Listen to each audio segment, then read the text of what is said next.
এজনে যদি ভুল কয় লগে লগে সকলোৱে লগতে একেলগে ভুল হে বেলেগৰ মাইণ্ডত কিয় চলা নিজৰ মাইণ্ডত ক'ব লাগে এজনে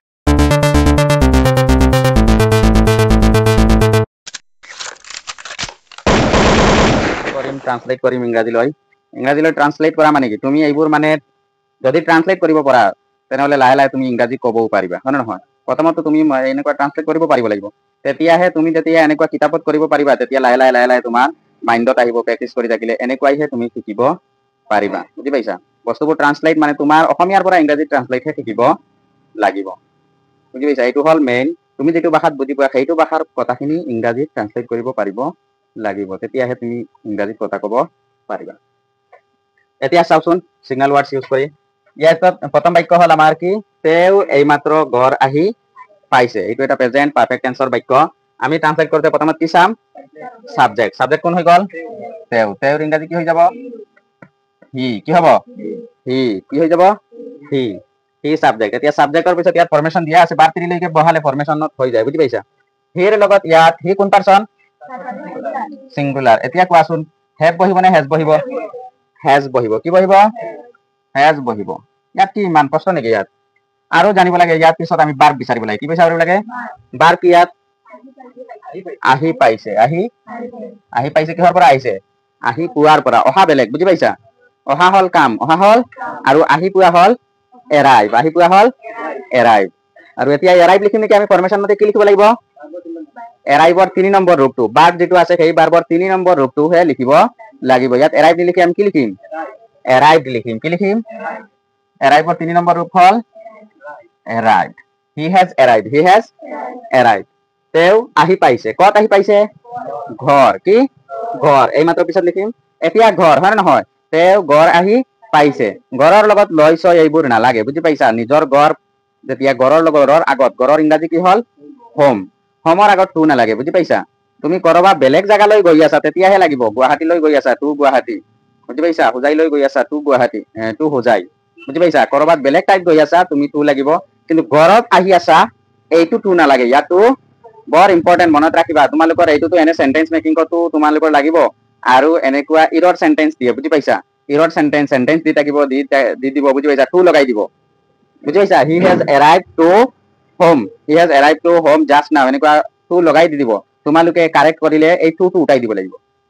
ইৰৰ সেন্টেন্সত বুজি পাইছা সেন্টেন্সত ভুল দিয়া থাকে এনেকুৱা কাৰেক্ট দিয়ে তোমাৰ ইয়াত সেন্টেন্সত যেটো ভুল আছে এইটো আতৰাই শুদ্ধকৈ লিখা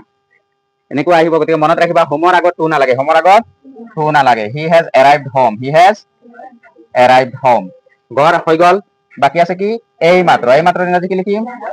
জাষ্ট নাও হি হেজ এৰাইভড হোম জাষ্ট নাও তেও আহি পাইছে ঘৰ এই মাত্ৰ ঘৰ আহি পাইছে হল নেক্সট বাক্য চোৱা সিহঁত এতিয়াও গুৱাহাটীৰ পৰা ঘূৰি অহা নাই এই বাক্যটো নিগেটিভ হৈ পৰিছে হয় নহয় আমি নিগেটিভ লাষ্টত কৰাম তথাপি লিখি লৈছো যেতিয়া এটা বাক্য এটা এক্সাম্পল হিচাপত কাৰণ সিগনেল ওয়াৰ্ডস দিবৰ কাৰণে সিগনেল ওয়াৰ্ডস ইয়াত কি আছে এই মাত্ৰ ইয়াত এতিয়াও এটা সিগনেল ওয়াৰ্ডস আছে বুজি পাইছা সিগনেল ওয়াৰ্ডসৰ কাৰণে আমি লাষ্টত এইখিনি টেন্স সকলো শেষ কৰাৰ পিছত আমি এই নিগেটিভ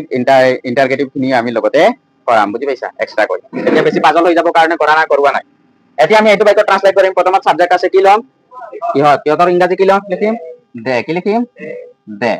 দে কোন পাৰসন প্লুৰেলৰ লগত হেভ লাগিব নে হেজ লাগিব হেভ লাগিব কি লাগিব দে হেভ কি লাগিব দে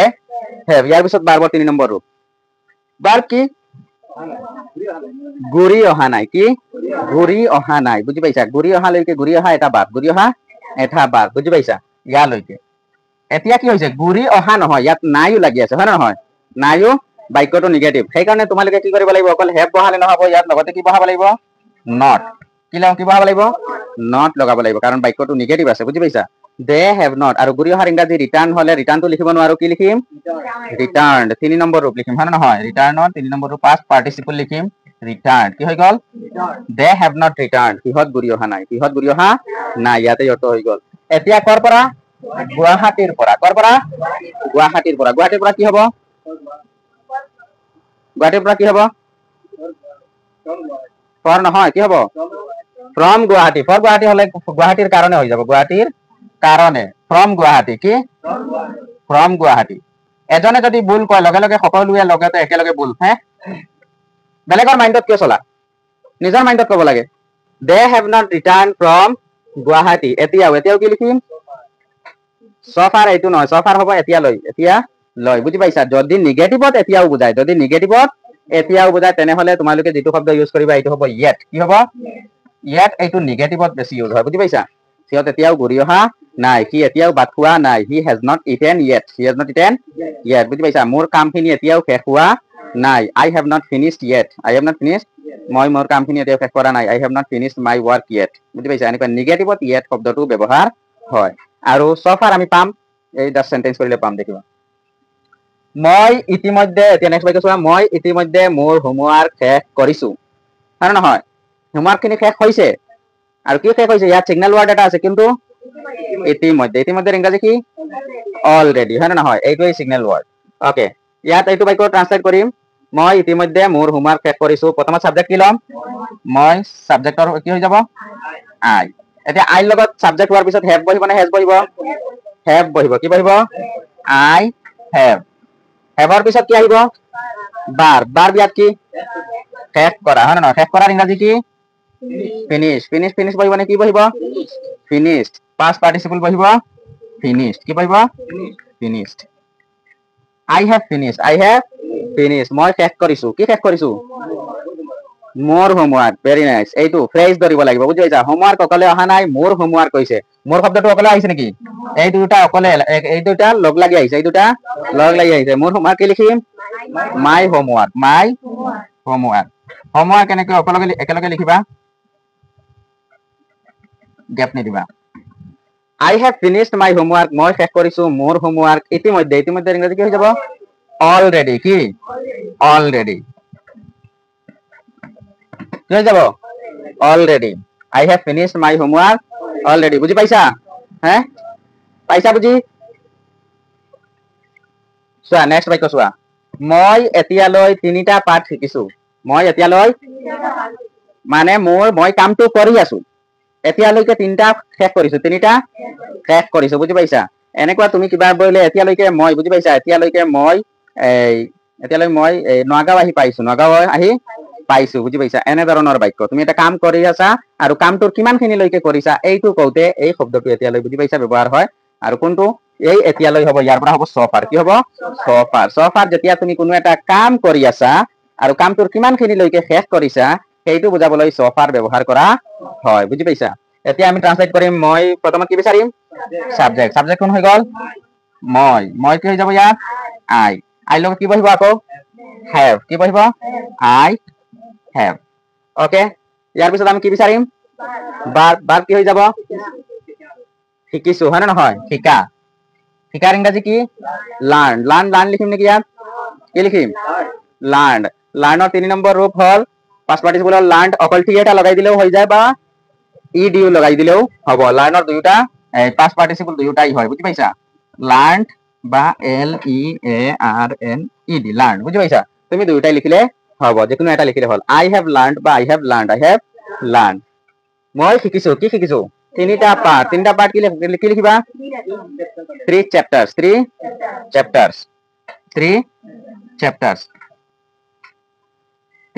কয় বুজি পাইছা লেসন এনে ক'লে এনে এটা শিক্ষা হৈ যায় কাৰোবাক যদি কোনোবাই মই আজি এটা শিক্ষা লাভ কৰিছো বুজি পাইছা এইটো হৈ যাব lesson I have learned a lesson মই এটা শিক্ষা পাইছো কোনোবাই তোমাক কিবা আঘাত দিছে মই এটা শিক্ষা পাইছো আজি এনেকৈ I have learned 3 chapters এতিয়ালৈ এই হৈ যাব সফাৰ এতিয়া হৈ যাব সফাৰ মানে তুমি জাৰ্নিটো মানে তোমাৰ কামটো আৰু চলি আছে কিন্তু এতিয়ালৈকে তুমি 3টা শেষ কৰিছা আৰু বাকি আছে নেক্সট বাক্য চাম আমি মই শেহতীয়াকৈ মোৰ ইংৰাজী শিক্ষকক লগ পাইছো শেহতীয়াকৈ মানে বেছি সময় হোৱা নাই বুজি পাইছা 2-3 দিন ইয়াত কি কোনটো সিগনেল ওয়ার্ডস শেহতীয়াকৈ ইংৰাজী কি হৈ যাব লেটলি বা কি হ'ব ৰিসেন্টলি কি হৈ যাব ৰিসেন্টলি বুজি পাইছা অলপতে শেহতীয়াকৈ মই ৰিসেন্টলি মোৰ কি হৈছে মোৰ ইংৰাজী শিক্ষকক লগ পাইছো কি হৈ যাব লগ পাইছো বাক্যটো কেনেকৈ লিখিবা প্ৰথমত কি বিচাৰিবা সাবজেক্ট কি হৈ যাব আই লগত কি বহিব আই হেভ এতিয়া কি আহিব বাৰবাৰ 3 নম্বৰ ৰূপ লিখিব লাগিব লগ পোৱাৰ ইংৰাজী কি হৈ যাব মিটৰ কি লিখিম পাষ্ট পাৰ্টিসিপল কি হ'ব meet met I have met মই লগ পাইছো কাক লগ পাইছো এটা লিখিম ইংৰাজী শিক্ষক নেকি মোৰ ইংৰাজী শিক্ষকক মোৰ তোমালোকৰ আহি আছে পাৰিবা মোৰ ইংৰাজী শিক্ষকক এটা ফ্ৰেজ মোৰ ইংৰাজী শিক্ষকক মোৰ অকলে অহা নাই ইংৰাজী অকলে নহয় শিক্ষক অকলে অহা নাই বুজি পাইছা এই তিনিওটা একেলগে মোৰ ইংৰাজী শিক্ষকক তিনিওটা একেলগে আছে লগ লাগি আছে মোৰ ইংৰাজী শিক্ষক কেনেকৈ লিখিবা my English teacher I have met my English teacher I have met my English teacher আৰু বাকী আছে শেহতীয়াকৈ কেনেকুৱা এনেকুৱা যদি তুমি জাষ্ট 2-3 দিন আগত লগ পাইছা তেনেহ'লে কি ক'বা ৰিচেণ্টলি আমি কওঁ নহয় আমি জাষ্ট এই কেইদিন আগত তেওঁক লগ পাইছিলো তেওঁ কেইদিন আগত এই মাত্ৰ কেইদিন আগত তেওঁক লগ পাইছিলো অলপতে লগ পাইছিলো এইটো এনেকুৱা কি ইউজ কৰিব লাগে ৰিচেণ্টলি কি ইউজ কৰিব লাগে ৰিচেণ্টলি